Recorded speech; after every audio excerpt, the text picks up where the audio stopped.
안녕하세요. 조영선 작가입니다. 지금까지는 직접 제가 방문을 하고 한 이제 초등학교나 도서관에 이렇게 강연 기회를 얻을 수가 있었는데, 또 이렇게 유튜브를 통해서 또 여러분을 만나게 되면서 제가 많은 친구들한테 또 이야기를 나누고 싶었던 그런 내용들을 또 이런 좋은 플랫폼을 통해 전파할 수 있다는 점에 너무 감사하게 생각합니다.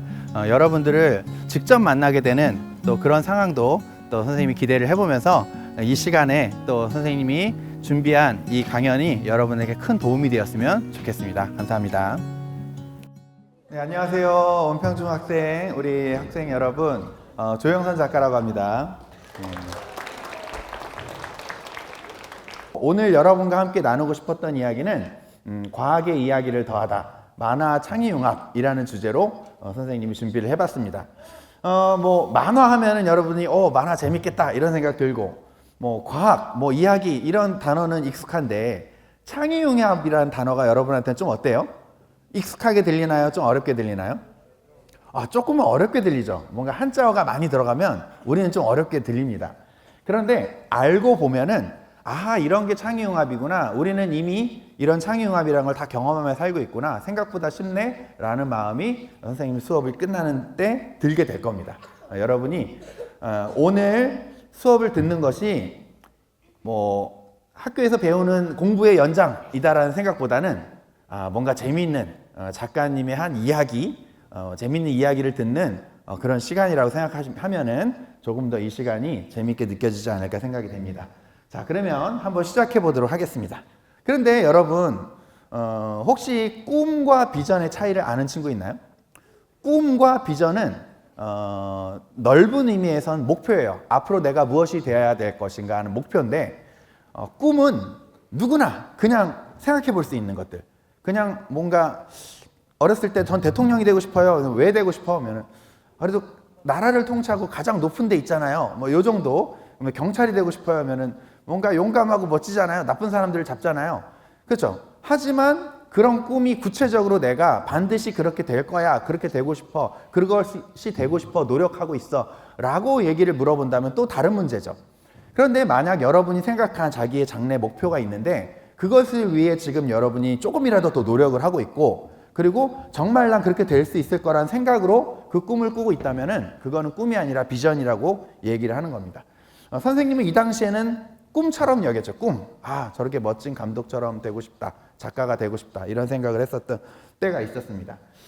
그런데 이제 에피소드 하나가 있어요. 이때 초등학교 4학년 때 이 우레메가 전국적인 인기를 끌다 보니, 지금 저 로봇 딱 보시면 저 로봇가 따라 그리기 좀 쉬워 보여요? 조금 어려워 보여요?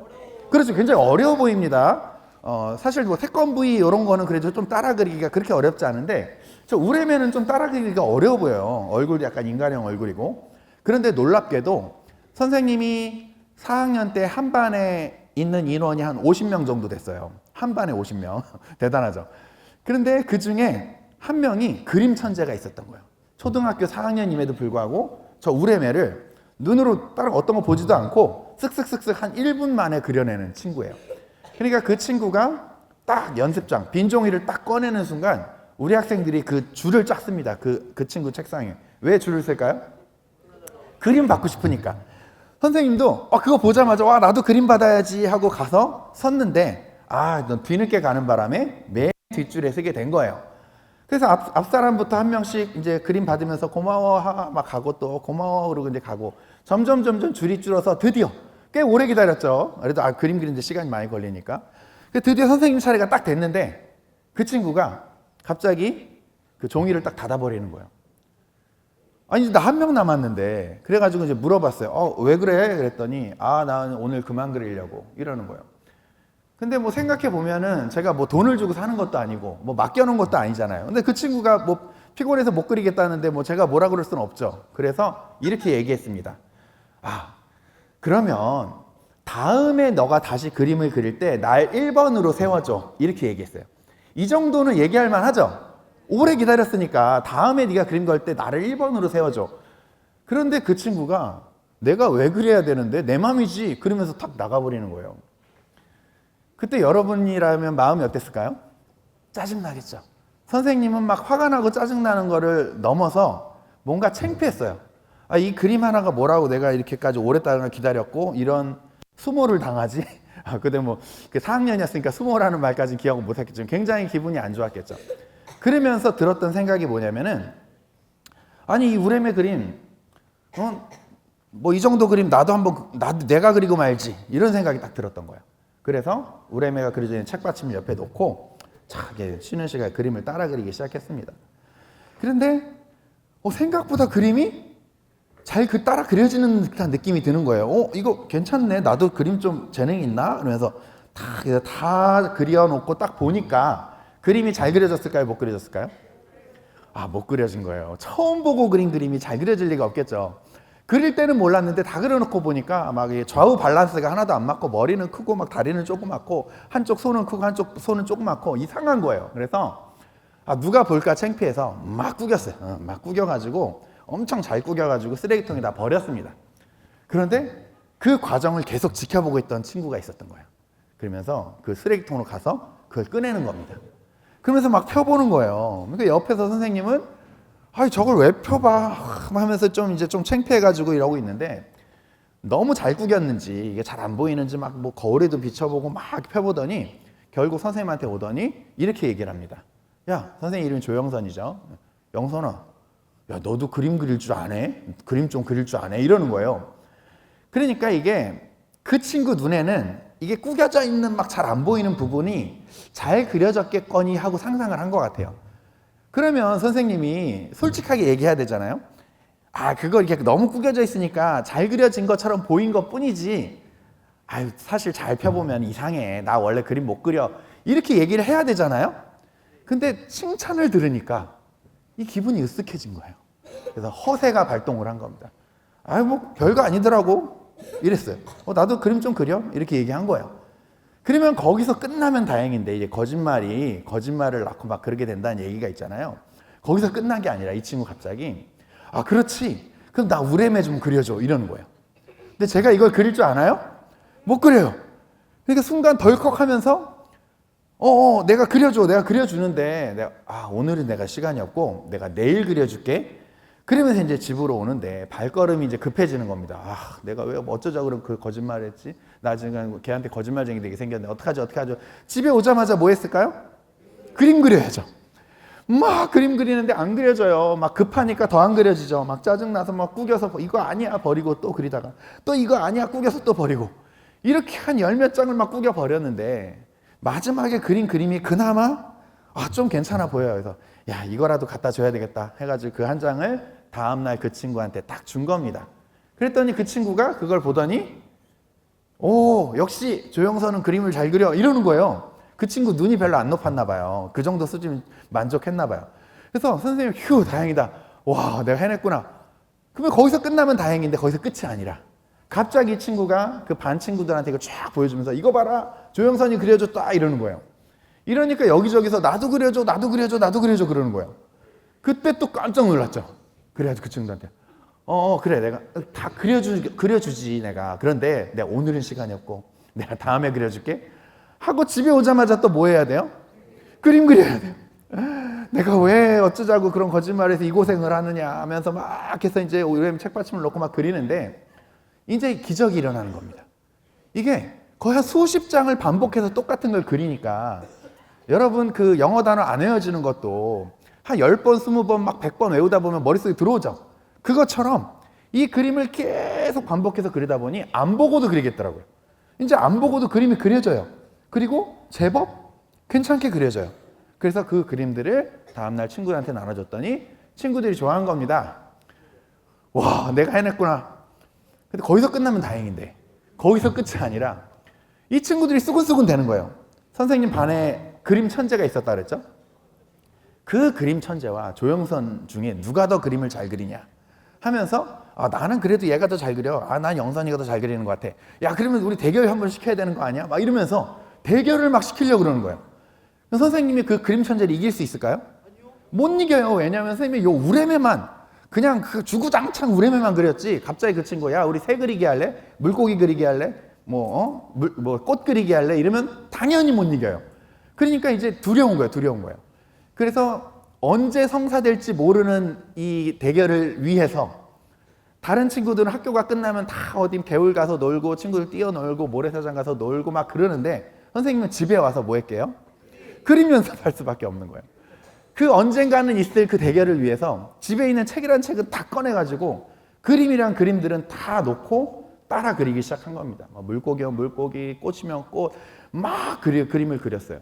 그렇게 한 3, 4개월을 열심히 매일매일 그림을 그렸더니 그림 실력이 어떻게 될까요? 늘었어요. 어느 순간 갑자기 거짓말쟁이가 아니게 돼버린 거예요. 그래서 다들 물어보더라고요. 이렇게 얘기하면 그러면 대결을 성사가 됐나요? 그런데 대결이 성사는 안 됐습니다. 그 학년이 끝나기가 얼마 안 남았을 때 그런 일이 있어가지고 학년이 바뀌어버렸어요.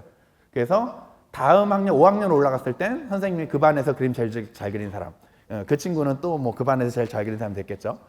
자, 그러면서 선생님이 갑자기 옛날에 꿨던 이 꿈이 생각나는 거예요. 내가 우레메 같은 이런 만화를 만드는 작가나 감독이 되고 싶었던 게 그때는 그냥 단순한 막연한 꿈이었는데 내가 그림을 잘 그리게 되니까 이게 뭔가 될 것 같은 거예요. 그러면서 그때부터 구체적인 비전을 갖기 시작한 겁니다. 나는 만화 작가가 반드시 될 거야.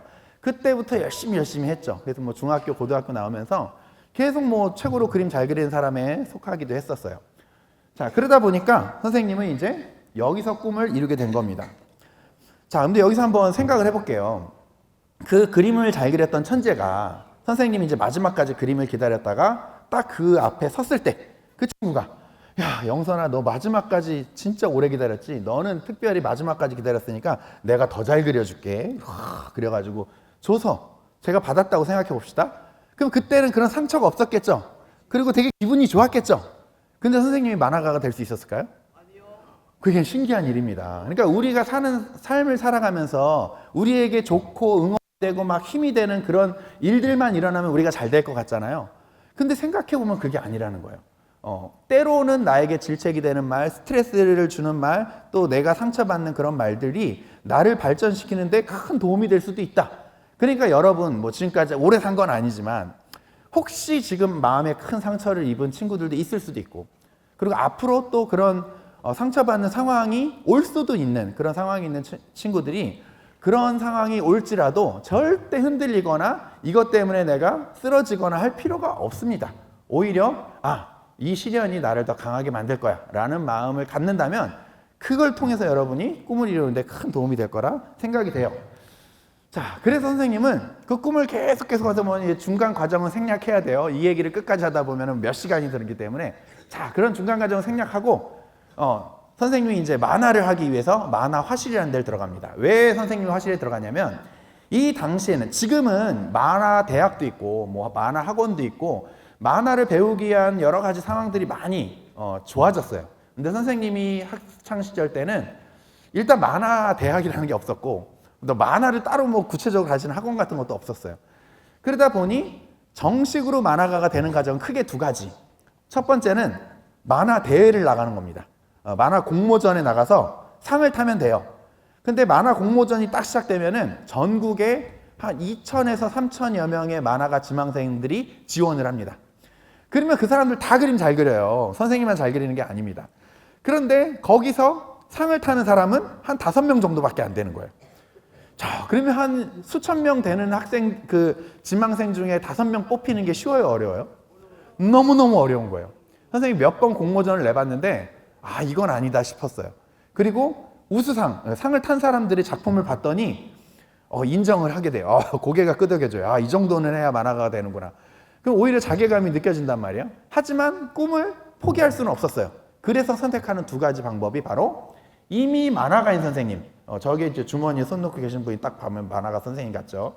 저분이 이제 만화가 선생님인데, 자, 이분의 만화를 만드는데 혼자 만들기가 어렵단 말이에요. 그래서 이것을 도와주는 도우미, 여기 도우미들이거든요. 이 도우미로 선생님이 들어가서 만화도 배우면서 용돈도 받고 그렇게 생활하기로 결정을 한 겁니다. 그러면 선생님은 무슨 일을 하느냐? 자, 여러분 한번 생각해 봅시다. 힌트를 하나 드릴게요.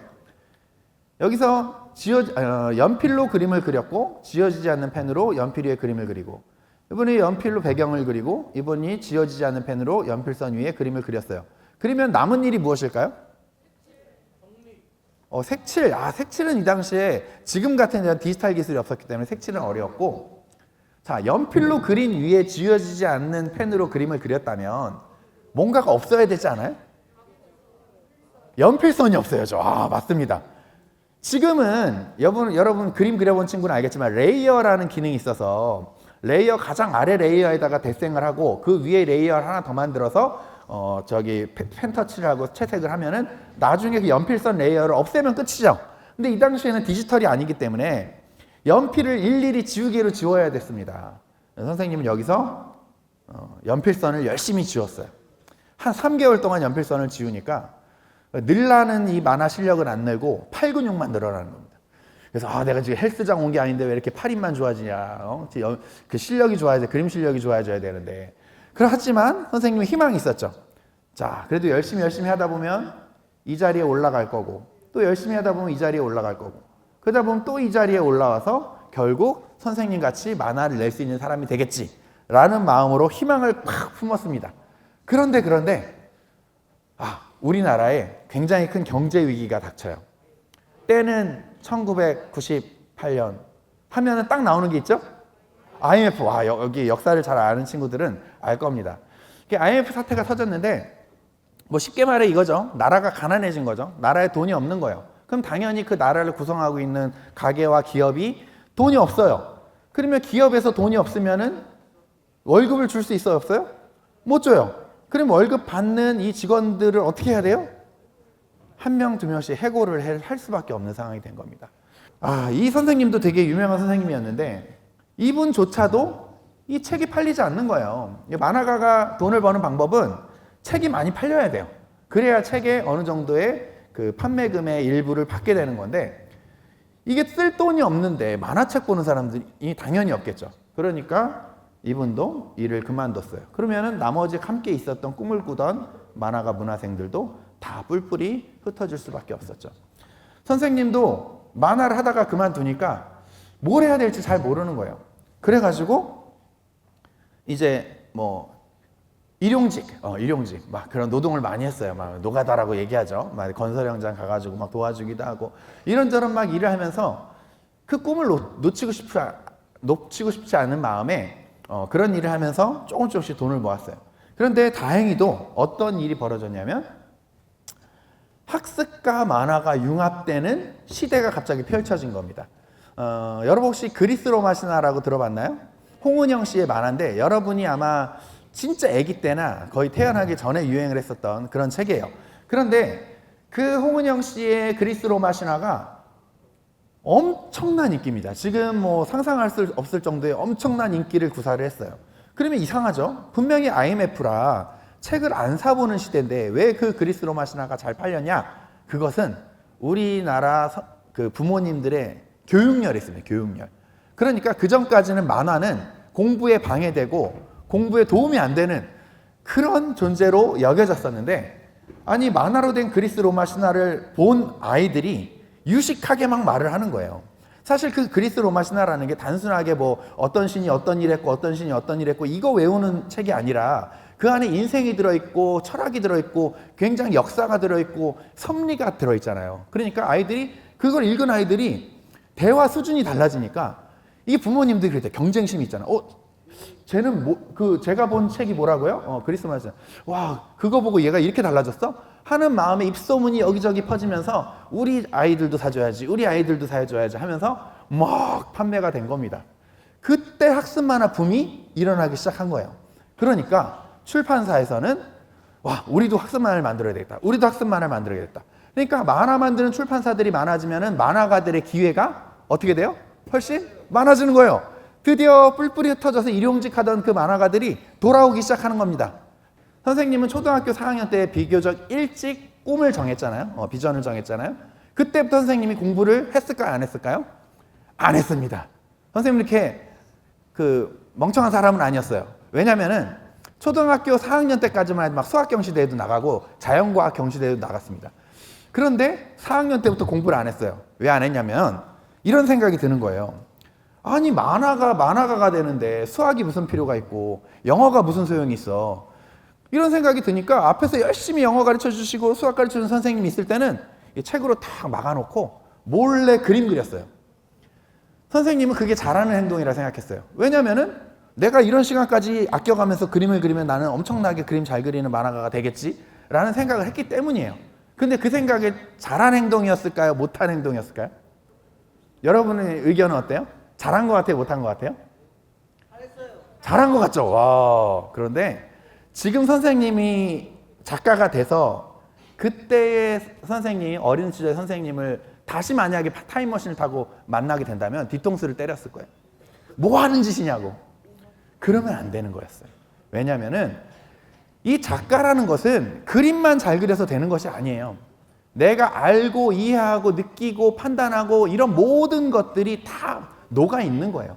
그러니까 하나의 작품을 만든다라는 것은 모든 내가 배우는 모든 것이 그 작품에 다 녹아들기 때문에 최대한 많은 경험을 하고 많은 걸 배워야 했어요. 그게 너무 선생님 스스로도 한심스러운 거죠. 선생님이 타임머신을 타고 4학년 선생님을 만난다면 뒤통수 한 대 때려줄 거예요. 그런데 참 감사한 일이 하나 있었습니다. 그게 바로 선생님이 다른 공부는 다 안 했어도 이것만큼은 진짜 남들보다 잘한 게 하나 있었어요. 그게 뭐였을까요? 과학이었어, 과학. 그래요. 그러면 왜 누가 물어봐요? 아니 뭐 그림 그리는데 과학이 필요해요? 솔직히 필요하다고 생각 안 했어요, 그때는. 그런데 선생님은 과학이 공부라고 생각해서 과학 공부를 한 게 아니었어요. 여러분 혹시 쇼미더머니라는 프로그램 아나요? 예전에 10인가 뭐 9인가 거기서 불협화음이라는 노래가 있었어요. 들어본 친구 알죠? 거기 선생님이 되게 좋아하는 가사가 있는데 학교 친구들은 나 빼고 PC방에 가네 잘 됐어 라는 말이 나와요. 그러면 학교 친구들은 나 빼고 PC방에 간다라는 것은 나는 왕따라는 얘기예요? 따돌림 당한다는 얘기예요? 그런데 그 뒤에 보통 이제 앞부분만 들었을 때 학교 친구 나 빼고 PC방에 가네 그러면 뭔가 내가 따돌림 당한다는 느낌이 들죠. 그런데 잘 됐어라는 말이 뒤에 나옵니다. 그럼 왜 잘 됐냐? 그 뒤에 이야기를 보니까 이 사람은 자기 집에 가서 음악 만드는 게 좋은 거예요. 오히려 친구들이 어디 가자 하면 자기 음악 만드는 시간이 없으니까 싫은 거예요. 가서 내가 왜 음악을 좋아하냐 했더니 이것이 나에게는 게임이자 지도가 없는 여행이야 라는 가사가 나옵니다. 그러니까 그 친구는 그 음악을 공부라고 생각하지 않은 거죠. 선생님도 마찬가지였어요. 선생님도 과학이 공부라 생각하지 않았어요. 너무 재밌고 너무 좋았어요. 그래서 막 일부러 막 도서관 찾아다니고 뭐 집에 돈은 별로 없었기 때문에 잡지 사줄 만한 그런 형편이 안 됐거든요. 그러면은 도서관에 잡지가 하나씩 이렇게 그 몇 호로 이렇게 꽂아 놓잖아요. 그때를 다 기억해가지고 착 찾아와가지고 가장 먼저 책을 들고 보는 사람이 저였어요. 그 정도로 과학을 좋아했어요. 그런데 사실 이 과학으로 인해서 내 만화가 발전할 거라는 생각은 안 했죠. 근데 놀랍게도 과학 학습 만화가 시장이 엄청 크게 열리는 겁니다. 그때 선생님이 Y 시리즈를 처음 딱 만났을 때 어떻게 선생님이 준비를 했냐면은 저 이런 만화를 만들고 싶습니다 하면서 과학 주제를 드렸는데 어떤 주제를 드렸냐면은 출판사에다가 물리 화학을 드렸어요. 그랬더니 그 출판사가 깜짝 놀라는 거예요. 아니, 우리가 지금 어린이를 위한 만화를 만들어야 되는데 과연 우리 학생들이 물리 화학을 보려고 할까요? 거기서 그런 걱정을 하더라고요. 그래서 생각해보면 물리학 재밌는 부분 되게 많아요. 저 만화로 만들면 재밌게 만들 수 있을 것 같습니다. 그랬더니 그분이 이제 약간 고민을 하다가 그래 한번 만들어 보세요. 왜냐하면 우리는 시리즈이기 때문에 물리학도 사실 필요하거든요. 그때 선생님이 처음으로 쓴 책이 화학이었고 그 다음에 물리였는데 그 책을 받아든 그 출판사 분이 엄청나게 감동을 한 겁니다. 아니 물리라는 주제와 화학이라는 주제를 이렇게 재미있게 읽어본 적이 없다라는 거예요. 자기는 물리 포기자였대요. 그런데도 이 책을 읽고 났더니 이렇게 재밌는 걸 인지 알았다는 거예요. 그러면서 인정을 받기 시작했던 겁니다. 그래서 선생님이 이제 Y 과학 시리즈의 거의 메인 작가가 된 거예요. 그런데 생각해 보세요. 정말 지금 생각해 보면은 아찔한 순간입니다. 선생님이 과학까지도 싫어했다면, 과학까지도 공부를 안 했다면 선생님이 이런 학습 만화 시대의 이 기회를 잡을 수 있었을까 없었을까요? 못 잡았다라는 거예요. 그러니까 그 공부라도 한 것이 너무나도 선생님한테는 감사하고 다행이라는 거죠. 그러니까 여러분한테 하고 싶은 말은 뭐냐면 여러분 꿈 되게 다양하잖아요. 뭐 발레리나, 뭐 야구 선수, 뭐 운동 선수가 될 수도 있겠고 예능 쪽에 가는 친구도 있겠고 공부랑 뭔가 조금 동떨어져 있는 주제 같은 그런 꿈을 꾸고 있는 친구들이 있을 거예요. 근데 절대 오해하면 안 돼요. 선생님이 어렸을 때 같은 걸 실수를 하면 안 돼요. 내가 이런 공부는 나하고는 상관없을 거야 라고 생각하면 안 된다는 거예요. 지금 있는 이 시점에 학교에서 가르쳐주는 모든 것은 하나도 버릴 게 없습니다. 그것들이 여러분의 머리를 더 틔워주고 기회를 더 갖게 해주는 거예요. 그러니까 평소에 내가 최대한 많은 것을 배워놓고 나의 레벨을 확장시키는 거예요. 가장 레벨 높이기 좋은 거는 바로 책을 많이 읽는 거겠죠. 자, 맨날 뭐 하는 말이지만 자, 그래요. 그래서 선생님은 만화가 꿈을 이렇게 이뤘습니다. 근데 학습 만화는 왜 옛날에는 학습 만화가 없었나? 이렇게 생각하는 사람들이 있어요. 하지만 옛날에도 학습 만화가 있었습니다. 그런데 지금 이런 방식의 학습 만화를 딱 보면 여러분 막 열심히 읽고 싶나요? 조금 머리 아파 보이나요? 그래요. 맞아요. 특히 초등학교 친구들은 이거 보면 읽고 싶지 않대요. 왜냐하면 글이 너무 많고 자, 그림도 너무 아기자기하게 들어가 있다 보니 뭔가 복잡하게 느껴지는 거예요. 그래서 잘 읽지 않았어요. 근데 왜 옛날에는 이런 식으로 만들었냐? 이게 바로 일본의 학습 만화 방식이었습니다. 일본은 학습 만화를 단순히 그냥 만화를 이용해서 재밌게 풀어보는 이런 용도가 아니라 그냥 만화를 보고도 내가 전문적인 지식을 얻을 수 있도록 만들어요. 그러니까 심지어는 그 일본 사람들은 만화책으로 자격증도 짜요. 만화책 보고 자격증도 짜고 최근에 그 흑백 요리사 보면은 그 누구지? 만찢남? 거기 나왔는데 철냄비짱이라는 만화 보고 그 요리를 만들었다고 하잖아요. 그 정도예요. 그 정도로 디테일하게 만드는 곳이 일본입니다. 근데 우리나라 아이들한테는 안 통해요. 그래서 이렇게 스토리텔링형 학습 만화로 진화가 된 겁니다.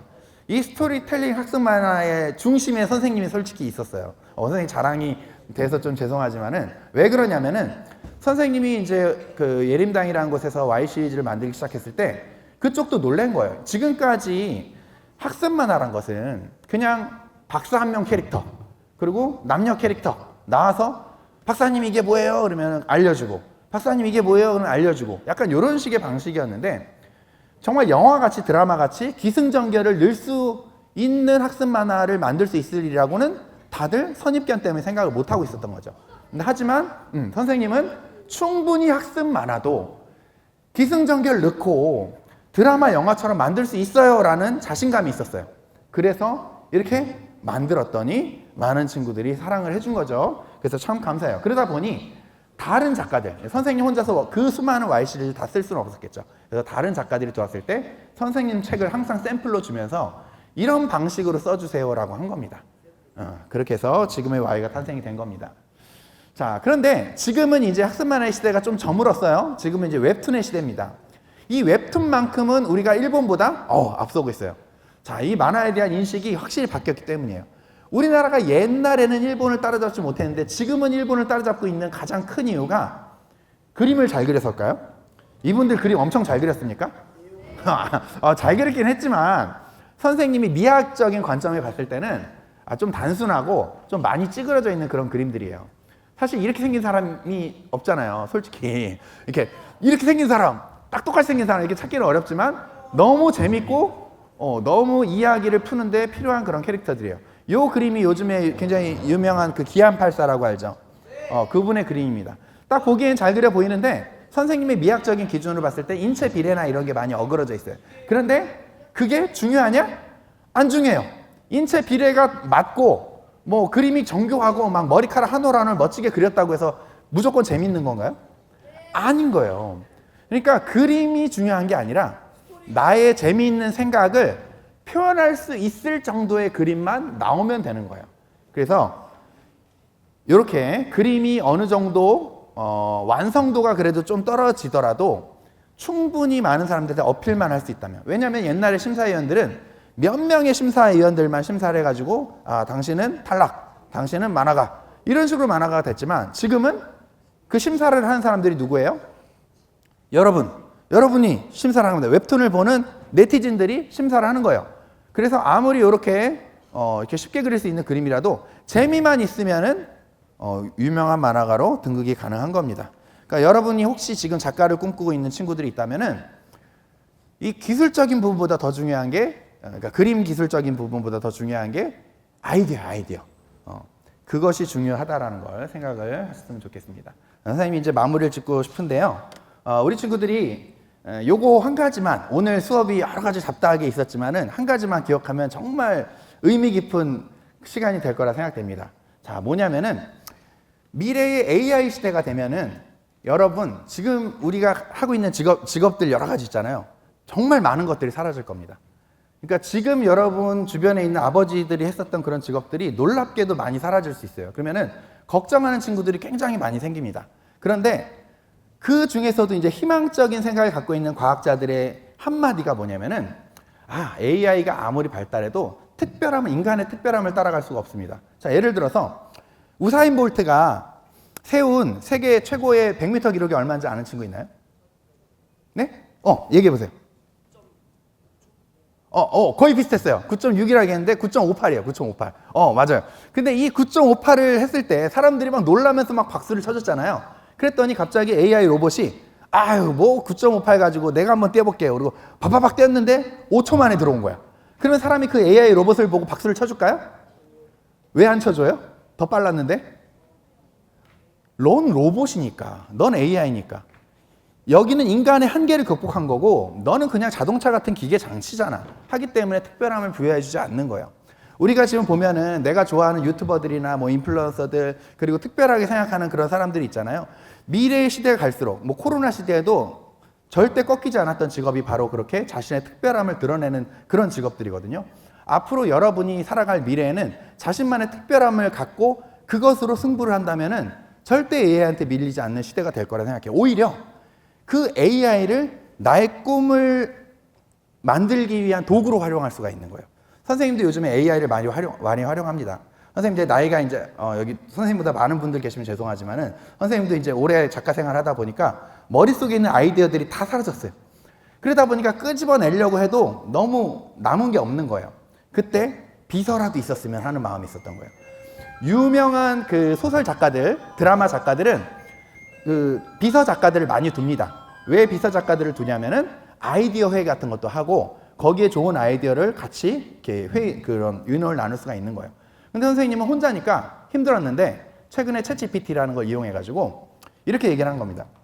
내가 우주에 관련된 만화를 만들고 싶은데 등장인물은 2명 정도 됐으면 좋겠고 외계인이 등장했으면 좋겠고 악당 외계인 캐릭터도 있었으면 좋겠어.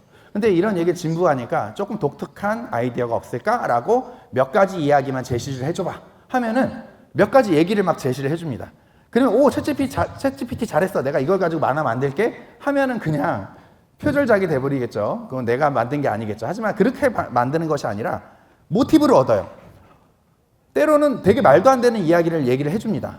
하지만 거기서 요거 참 기발한 요소가 있네 하는 것들을 잘 뽑아내서 그것으로 만화를 만들면 그런 것들이 정말 그 똑똑한 비서를 둔 것처럼 활용을 할 수가 있더라고요. 뭐 그림 그리는 것도 마찬가지고. 그러니까 여러분이 지금 미래 시대를 준비하는데 가장 중요한 게 무엇이냐? 창의력. 그럼 그 창의력을 기르기 위한 가장 중요한 나의 노력은 뭐가 있을까요? 여러분, 창의력을 기르는데 가장 좋은 선생님이 추천하는 거는 여행입니다. 여행. 여러분, 용돈을 모았어요. 그러면은 목적이 좀 어딘가 평소에 내가 가지 못했던 곳을 가고 싶다. 여행 한번 계획을 했으면 좋겠어요. 선생님도 여행을 한번 갔다 오면은 이 비었던 셈이 차는 느낌이 막 들어요. 그러니까 여러분도 아직 뭐 학창 시절이고 막 이래서 함부로 이렇게 뭐 다니는 거 쉽지 않겠지만은 부모님이 어디 가자고 했을 때 무조건 따라가는 겁니다. 그리고 뭐 앞에서 이거 해볼 사람 하면은 여러분 무조건 뛰어나오는 거예요. 그렇죠? 가만히 구경하는 것보다 직접 내가 가서 뭔가 하나 해보고 조금 창피하고 쑥스럽겠지만 앞에 나서 뭔가를 해봤을 때 그 경험들이 나를 어마어마하게 성장시킵니다. 그런 생각 갖고 그런 직접 경험이 어렵다 하는 시기에는 책을 읽는 겁니다. 책을. 도서관이나 이런 데서 학교에서 꼭 읽으라는 책만 읽는 게 아니라 내가 좋아하는 이런 책들 이런 것들을 하고 항상 궁금함을 갖고 살아간다면 이 안에서도 선생님은 저리 가라 할 정도의 영향력을 끼치고 유명한 그런 훌륭한 인물들이 나올 거라고 믿어 의심치 않습니다. 이 말을 마지막으로 오늘 창의화 수업을 마치도록 하겠습니다. 감사합니다.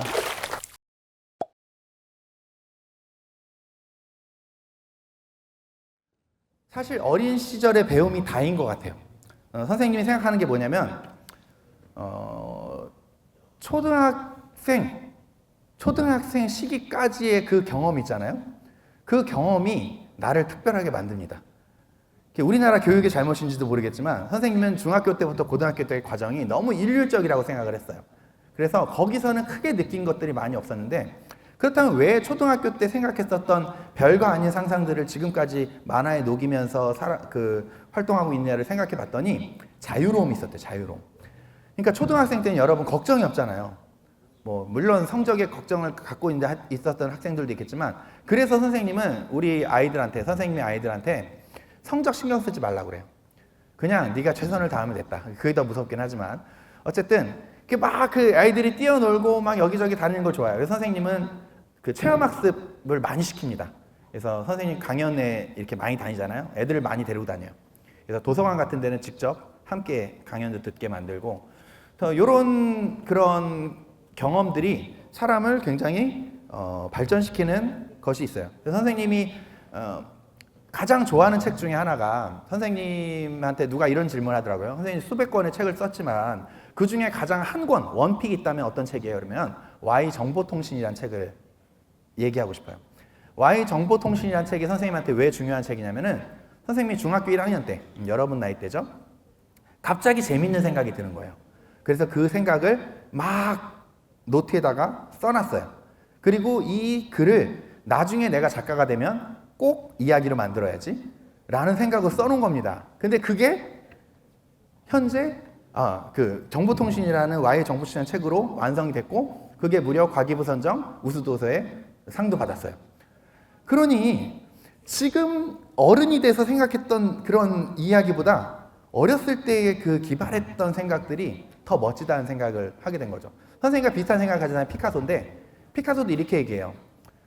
정말 사물을 똑같이 그리게 된 거는 한 10년이면 됐는데, 한 5년, 10년이면 됐는데, 내가 어린아이처럼 그림을 그리게 된 거는 한 5, 60년이 걸렸다. 이렇게 얘기하는 거예요. 그리고 마지막에 피카소가 죽기 전에 남긴 그림들을 보면 아이처럼 그림을 그립니다.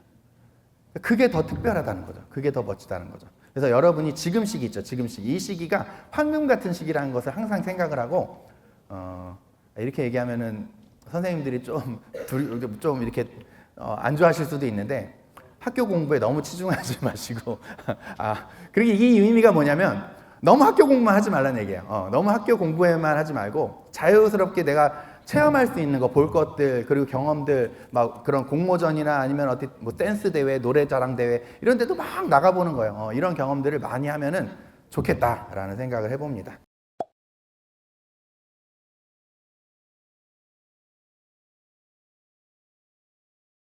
선생님이 예전에 읽었던 책 중에 그 목표와 비전이라는 책이 선생님 인생을 되게 크게 많이 바꿔놨는데, 거기서 이런 얘기가 나오네요. 너가 지금 하고 싶은 게 무엇이니? 스스로에게 물어봐. 그리고 또 이렇게 한번 물어봐. 왜 그것을 하고 싶니? 만약에 그 대답이 돈이라면 너는 그것은 그 비전이 아니야 라고 얘기를 합니다. 여러분 지금 혹시 여러분 마음에 진짜 스스로에게 물어보는 거예요. 내가 정말 하고 싶은 게 뭐지? 라고 물어봤을 때 왜? 라고 한번 다시 물어보세요.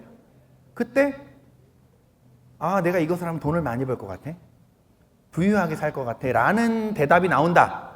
그러면 한 번 좀 더 생각해 봤으면 좋겠어요. 근데 선생님은 어떤 대답이 나왔냐면, 선생님이 워낙 옛날부터 가난하게 살다 보니 이 가난에 대해 익숙해졌어요. 그러다 보니 막 부자로 사는 것이 뭐 그렇게 행복한 일인가? 선생님 가난했지만 행복함이 좀 있었거든요. 그 어린 시절의 삶이. 그러다 보니 그런 돈에 대한 사실 그런 그 갈급함은 없었어요. 어떤 게 있었냐면 나의 재미있는 생각. 선생님이 옛날부터 막 만화 그려가지고 친구들한테 보여주면 친구들이 와 웃고 이런 것도 되게 큰 기쁨으로 여겼거든요. 선생님이 그거 쓴다고 해서 그 친구한테 보여준다 해서 선생님한테 10원 한 장 들어오는 거 아니잖아요. 근데 열심히 그림 그려서 친구들한테 보여주면 와 웃는 모습이 너무 좋았어요. 선생님은 최대한 많은 사람들한테 나의 이야기를, 나의 생각을 전하는 삶을 살고 싶다. 그런데 지금 10년도 넘은, 거의 한 15년도 지났죠. 넘은 이 Y 시리즈를 아직까지 기억해주고 읽고 있는 친구들이 있고, 그리고 그 작가님이 궁금해서 한번 보고 싶다 하는 친구들이 있다라는 것은, 와, 지금의 인생에서 가장 전성기가 아닌가. 선생님은 지금 삶이 그 누구보다도 행복하다라는 생각이 듭니다. 그래서 여러분도 혹시 꿈을 꿀 때, 여러분만의 이제 꿈을 꿀 때 그런 조금 구체적인 꿈, 그리고 뭔가 의미 있는 꿈을 꿨으면 좋겠어요. 그러면 돈은 저절로 따라옵니다. 그러니까 돈을 향해서 막 하려고 그러면은 지쳐요. 그런데 내가 꿈을 향해서, 내가 좋아하는 걸 향해서, 의미 있는 것을 향해서 막 나가잖아요. 돈은 따라옵니다. 그러면 돈의 노예가 되고 싶어요? 아니면은 돈을 따라다니는 그런 존재를 만들고 싶어요? 당연히 돈을 따라다니게 하는 게 훨씬 좋죠. 그렇기 때문에 여러분의 목표가 돈이 안 됐으면 좋겠어요. 여러분의 큰 의미가 됐으면 좋겠습니다. 그러니까 늘 항상 뭐 학습 만화를 하면 보통 Y책 같은 책들을 많이 떠올리잖아요. 근데 늘 항상 꿈에서 그리던 작가님이 과연 어떤 분이실까 많이 고민하게 되었었는데, 이번 기회에 한번 만나게 되니까 너무나 뜻깊고 좋았던 시간이었고, 앞으로 평생 기억에 남을 법한 시간이었던 것 같아서 좋았습니다. 저는 어릴 때부터 Y책을 즐겨 읽었었는데 조영선 작가님이 여기서 나오셔가지고 강연해주시고 좋은 말씀 많이 해주셔서 정말 뜻깊었던 시간이 됐던 것 같습니다.